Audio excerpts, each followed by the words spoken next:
بسم اللہ الرحمن الرحیم۔ اب یہ جن کی وجہ سے اللہ نے زمین کا فرش بچھایا، آسمان کا شامیانہ لگایا، چاند سورج کی قندیلیں روشن کی، دریاؤں کی سبیلیں لگائیں، وہ آئے اور چلے گئے تو یہ سب لپٹا کیوں نہیں؟ تو یا مانیے کہ وہ آئے نہیں یا مانیے کہ وہ گئے نہیں۔ ان کے آنے کا تو صلوات پڑھیں محمد وآل۔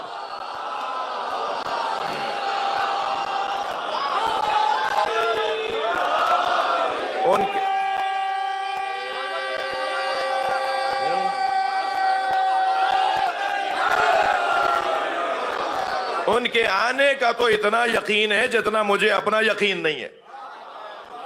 یعنی میں اپنی عقیدت بھرا ایک جملہ آپ کو ہدیہ کر رہا ہوں، میں شہنشاہ حسین نقوی ہوں، اس پر مجھے شک کرنا چاہیے، حسین ہیں اس پر یقین ہونا چاہیے۔ اس سے زیادہ تو یقینی وجود ہی کوئی نہیں ہے۔ یہ آئے ہیں، ان کے آنا یقینی ہے، مگر جب یہ آ گئے تو پھر ان کا تو مزار کربلا میں ہے، ان کا مزار تو نجف اشرف میں ہے، یہ تو سرکار مدینہ منورہ میں محو خواب ہیں۔ تو جب یہ آئے اور چلے گئے تو یہ سب کچھ ختم کیوں نہیں ہوا؟ تو مانیے کہ یہ گئے نہیں ہیں، یہ آج بھی ہمارے درمیان ہے۔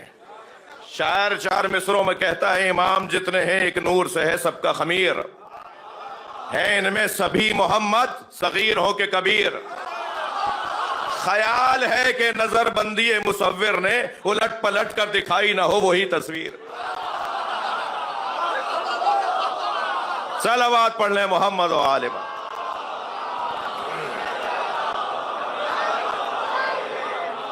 یہ آج بھی ہمارے درمیان،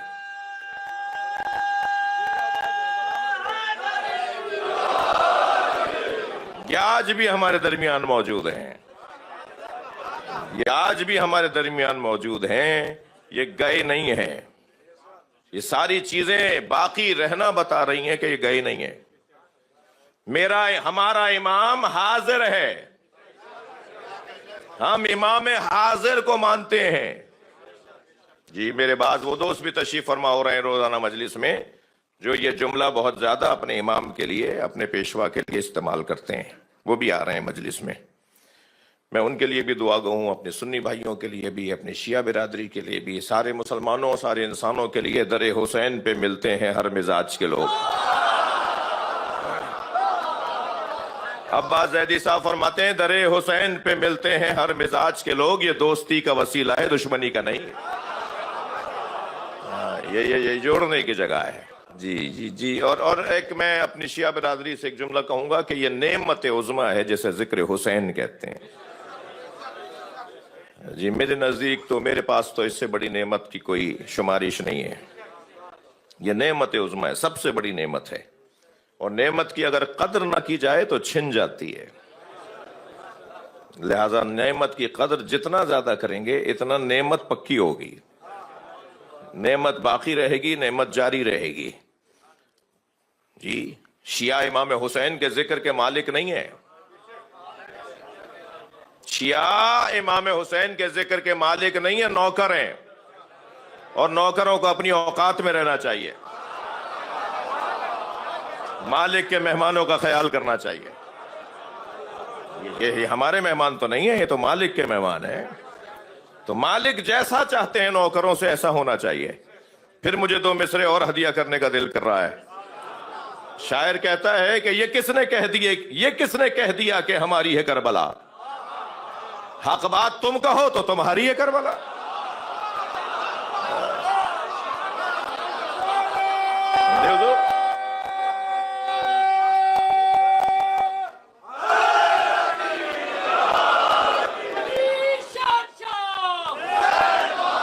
ماشاءاللہ۔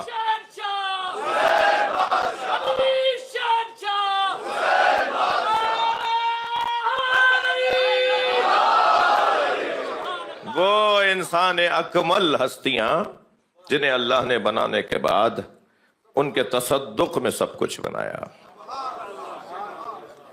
علی حبہ جنہ، امام شافعی۔ اہل سنت کے 6 بڑے کتابوں میں ایک کتاب کا اور ایک بلکہ کہیے 4 بڑے ان کے فقہا جن کی تقلید ہوتی ہے اہل سنت کے ہاں، یہ سارے فلسطین کے لوگ فلسطینیوں کے لیے ایک صلوات پڑھیں۔ اللہم صل علی، یہ زیادہ تر شام میں، زیادہ تر فلسطین میں یہ لوگ شافعی لوگ ہیں زیادہ تر، اور شافعی جو ہمارے ہاں تقریباً کہیے بریلوی کہلاتے ہیں، جو عقیدت مند لوگ، نیاز نظر والے لوگ۔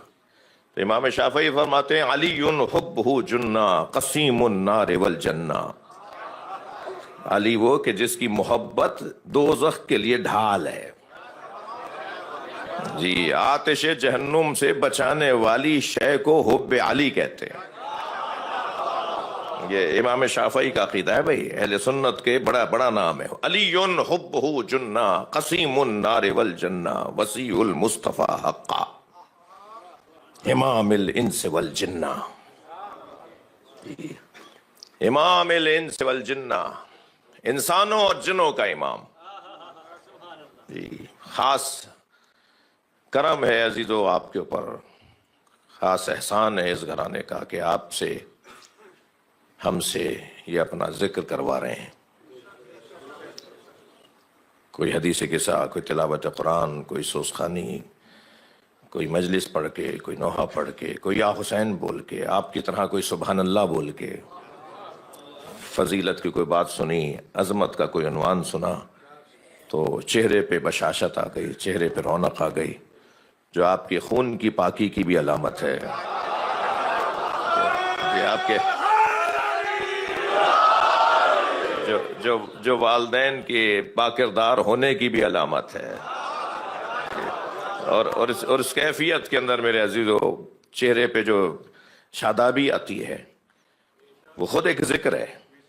یہ سننا میرا، آپ کا یہ بولنا، یہ سننا، یہ خود ایک ذکر ہے، اور یہ ہر ایک سے نہیں ہوتا، یہ توفیق کے بغیر نہیں ہوتا۔ کچھ تو مجبور ہوں گے جو کسی روزگار کی وجہ سے، کسی ڈیوٹی کی وجہ سے مجلس میں نہیں آ پاتے ہوں گے، جی، مگر کچھ بے توفیقیں بھی ہیں، جی، جو کہیں بیٹھے ہوئے باتیں کر رہے ہوں گے، جی، انہیں کیا پتا کہ جنت میں آتے کیسے اور جاتے کیسے۔ یہ جو مجلس سزا ہے نا، یہ جنت ہے کہ جس کے اندر میں اور آپ بیٹھے ہوئے ہیں، اور سب سے زیادہ جو اس دروازے سے ہمیں دولت نصیب ہوتی ہے، سب سے زیادہ جو ہمیں اس دروازے سے عطا ہوتا ہے وہ ہے اطمینان قلب۔ ارب پتی انسان بھی ہو، جی، ٹیبلٹ کھا کے سو رہا ہو، اور وہ ٹھیلا لگانے والا چین سے سو رہا ہو، بتائیے کون سا انسان ہے جو ثروت مند ہے؟ جس کی زندگی میں اطمینان ہے وہ پیسے والا ہے نا۔ جس کو پیسہ ہی کام نہیں آ رہا وہ کہاں پیسے والا ہے؟ لیکن جس کی زندگی میں اطمینان ہو۔ اب یہ اطمینان کی دولت آتی کہاں سے ہے؟ میں بس آخری جملہ کہہ کے کچھ دیر بی بی کی خدمت میں رہنا چاہتا ہوں۔ یہ اطمینان کی دولت عزیزان گرامی صاحبان نفس مطمئنہ کے ساتھ جڑنے سے آتی ہے۔ یہ سارا گھرانہ مطمئن گھرانہ، جی، 4 معصومین ائمہ اہل بیت کا مقام تو بہت بلند ہے ڈاکٹر صاحب۔ اس گھر کی تو بیویوں کو، اس گھر کی بچیوں کو، اس گھر کے چھوٹے چھوٹے کم سن بچوں کو دیکھیں، کہیں ڈھونڈے سے نہیں ملے گا جناب سکینہ کی زبان پہ شکوہ، بابا کہاں لے آئے؟ کیا عمر ہے؟ 4 سال، 4 سال کی کم سن بچی۔ اور بچوں میں بھی جو بچیاں ہوتی ہیں نا، ان کا دل لڑکوں کی نسبت زیادہ نرم ہوتا ہے نا، مگر ہمیشہ بابا کے لیے سہارا بننے والی بچی جب بہت پیاسی ہوئی نا، آج یہ تھوڑی سی لائٹیں جلتے رہنے دیں، جب بہت پیاسی ہوئی نا تو بابا کا دامن چھوڑ نہیں رہی تھی۔ بابا میرے سینے میں آگ لگ رہی ہے،